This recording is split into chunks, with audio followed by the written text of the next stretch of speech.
Krishna. This discussion is about Balarāma Pūrṇimā. What is Balarāma Pūrṇimā?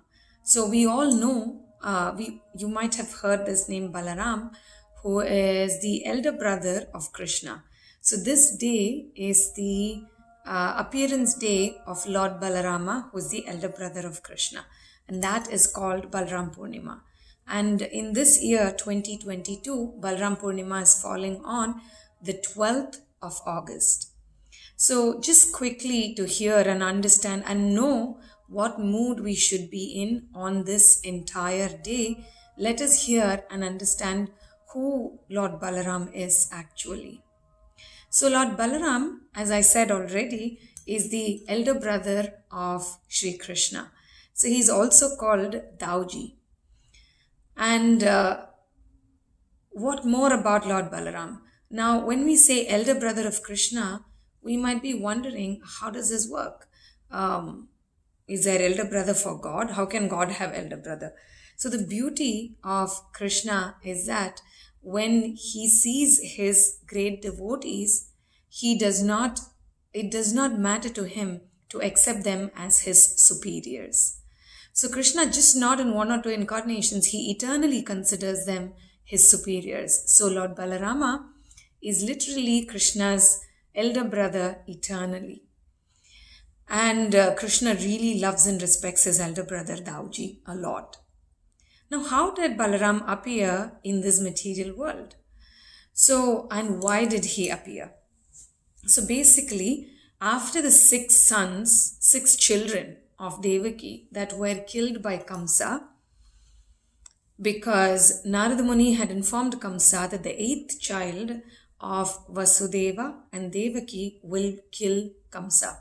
Kamsa was a very evil king and he was really petrified that there is someone that is going to finish him. So he wanted, over a period of time, he imprisoned Vasudeva and Devaki, and he ensured that every time there was a child born, he would finish them immediately in the prison. Like this, he had already killed 6 sons of Devaki and Vasudeva, and this was the 7th child. And as soon as he saw Devaki with this child, he could feel that there was something very divine, very different about Devaki. So he got a little worried that maybe it is not the 8th child, it is the 7th child, because I see her to be much more effulgent and glowing and so divine looking. So he was a little worried already.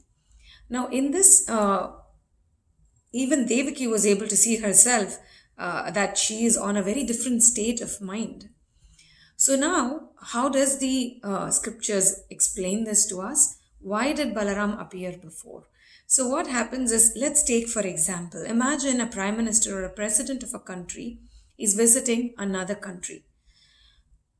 All his people that care for the president and the prime minister would go ahead of the prime minister and they will make all arrangements to ensure that his visit is safe.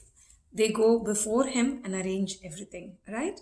That's exactly what Balarāma is doing. Balarāma is very attached to Krishna and he always is in the service mood towards Krishna.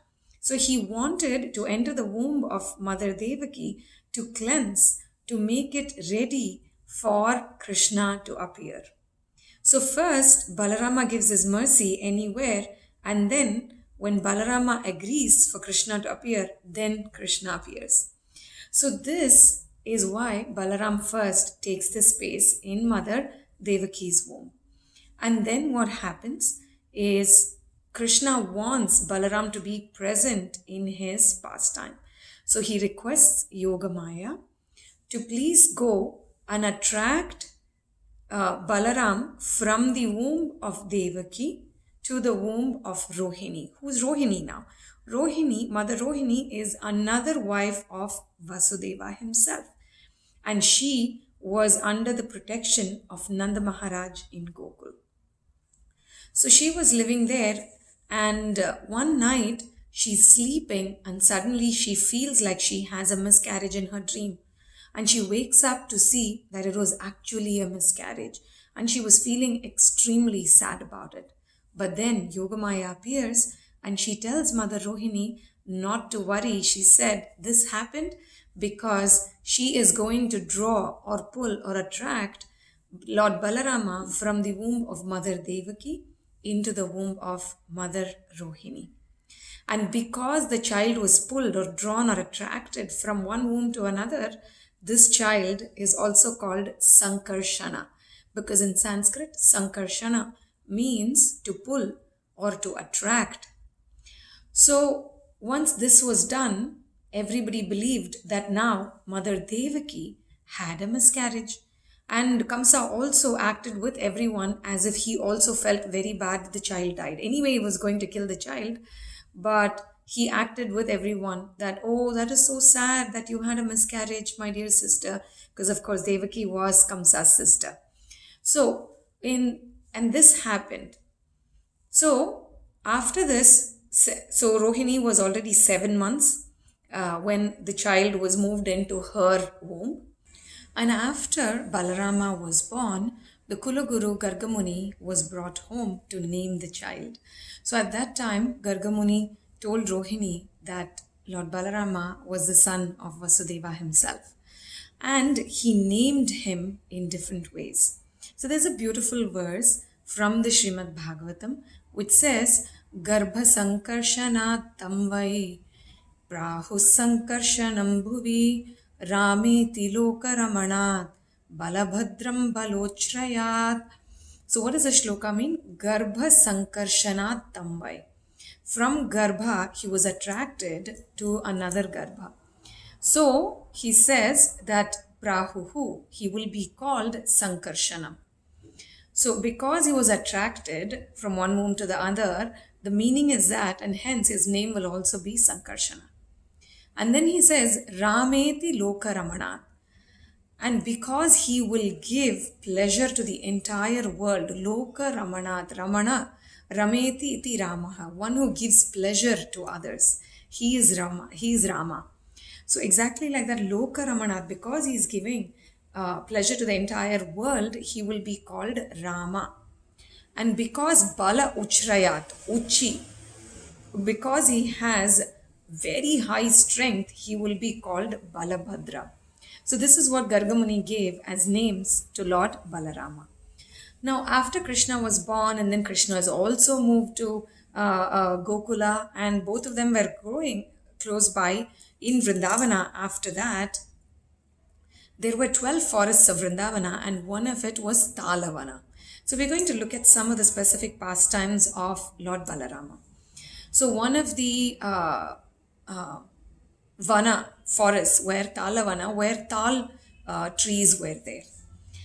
And here they lived an ass demon. So what's the difference between an ass and a donkey? Ass is a donkey, but the only difference is that it is wild.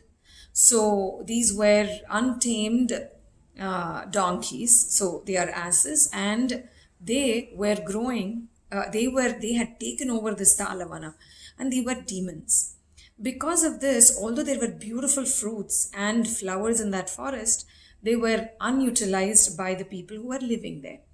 And because of this reason, people requested, his friends, Balaram's friends requested him. So Balaram enters the Talavana, and as soon as he enters, he shakes all these trees. He shook it so wildly and violently, the tal fruits started falling down from the trees. And along with that fell all the demons who were sleeping on the trees. So now this really irritated, and then Balaram also shouted and screamed so loudly. And because of this, Dhenukasura, that's the name of this ass demon, he got very disturbed, and he woke up and he came straight into Balaram, trying to kick him with his rear legs. And what did Lord Balaram do? Did he take the kick?